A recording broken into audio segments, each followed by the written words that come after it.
දැන් අවදි වන්නට විදුණු සිත් යලි එකතු කරන්නට එක හජින් අභිමානයෙන් නැගී සිටින්නට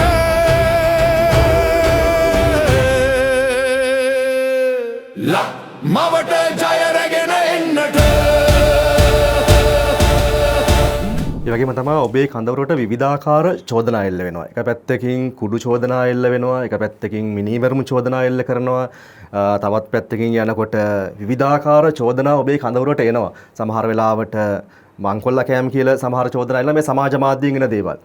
එතකොට මේ එන චෝදනාවලට දැන් සමාජ මාධ්‍ය වාරණය වෙනකොට ඔබතුමන්ලා මේ කාරණා පිළිබඳව යම් කිසි මේ පැමිණිල්ලක්වත් යම් ඔය දැන් වර්තමාන ආණ්ඩුවෙන් කරන කටයුත්තක්වත් ඔබතුමාලා කරන්නේ නැද්ද? ඇයි එහෙම දෙයක් නොකරන්නේ? ඇයි මේවට මේ කියන්නේ බොරු චෝදනා එහෙම නැත්නම් බොරුව සමාජගත කරන්න දීලා බලාගෙන ඉන්නේ ඇයි? දැන් චන්දන පහුගිය කාල සීමාව තුළ අපි පැමිණිලි ගණනාවක් දැම්මා. දැන් පසන්ම ගිහිල්ලා පැමිණිලි 10කට වඩා දාලා ඇති. අද වෙනකන් ඒ කිසිම පැමිණිල්ලක් ගැන පරීක්ෂණයක් කරන්නේ නැහැ. දැන් අපි දැක්ක විමල් වීරවංශ මහත්මයා හිටපු අමාත්‍යවරයා යම් ප්‍රකාශයක් කරනවා. ඔහු තංගල්ල පොලිසියට ගැන කටඋත්තරයක් ලියා ගන්නවා.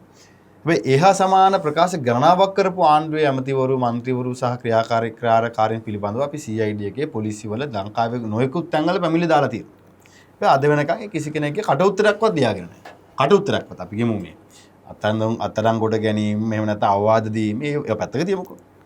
අඩු ගන්න කටඋත්තරයක් අද වෙනකන් කිසිම පැමිණිල්ලකට කටඋත්තරයක්වත් ලියාගෙන නැහැ. ඒක අපි දාපු පැමිණිලි පමණක් නෙවෙයි. දැන් උදාහරණයක් කන්ටේනර් 323 සම්බන්ධයෙන් දාපු පැමිණිලි අද වෙනකම් පරීක්ෂණ කටයුත්තක් නැහැ. අතිගරු ජනාධිපතිවරයාගේ කොමිෂන් පත් කරපු කමිටුව වල නිර්දේශ කරලා තියෙනවා අපි නීතිය ක්‍රියාත්මක කරන්න කියලා. අද වෙනකම් නීතිය ක්‍රියාත්මක වෙලත් නැහැ. ඒ කොමිෂන් ජනාධිපතිතුමාගේ වාර්තාව පාර්ලිමේන්තුවට දීලත් නැහැ. අද වෙනකම් මේ රටේ හැටිනේ පාර්ලිමේන්තුවට දෙන්න එපා කොහොම නිලධාරීන් මේ තැන් වලට යවලා දැන් ලංකාව මේක දන්නවා.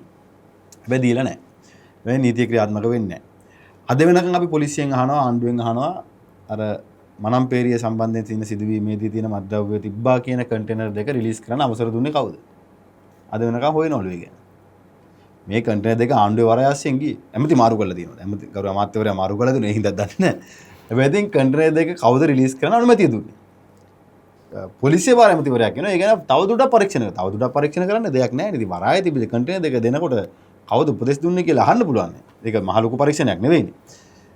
ඒ වගේම නූරෙලි අයිස් ෆැක්ටරියක් තියෙනවා. මත්ද්‍රව්‍ය හදන. දැන් මේ ඉඩම කාගේද? කෝ ෆැක්ටරිය. කවුද ඒකට සප්ලයි කරේ? කවුද එකකින් ගත්තේ? කාටද එකකින් විකුණේ? අද වෙනකන් ආණ්ඩුව හොයන්නේ නැහැ.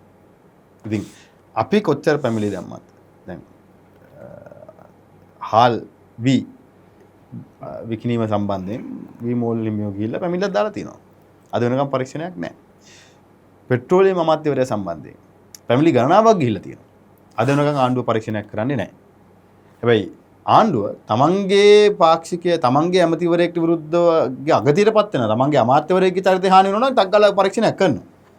ඉතින් මේ ආණ්ඩුව සම්පූර්ණයෙන්ම උත්සාහ කරන්නේ මර්ධනය කළා තමන්ගේ හිතවතුන් සහ තමන්ට හිතවත් අය සහ තමන්ට ආධාර අනුබල දෙන අයව ආරක්ෂා කරගෙන විපක්ෂයට පමණක් චෝදනා එල්ල කරලා විපක්ෂය විතරයි හොරු අපි නෙවෙයි කියන මතය හදලා මේ රට අරගෙන යන බෙදින් එකකින් වෙන්නේ රට තවදුරටත් අගාධයට යන එක කියන එක එයා මතක තියාගන්න ඕනේ. මවට ජය රැගෙන එන්නට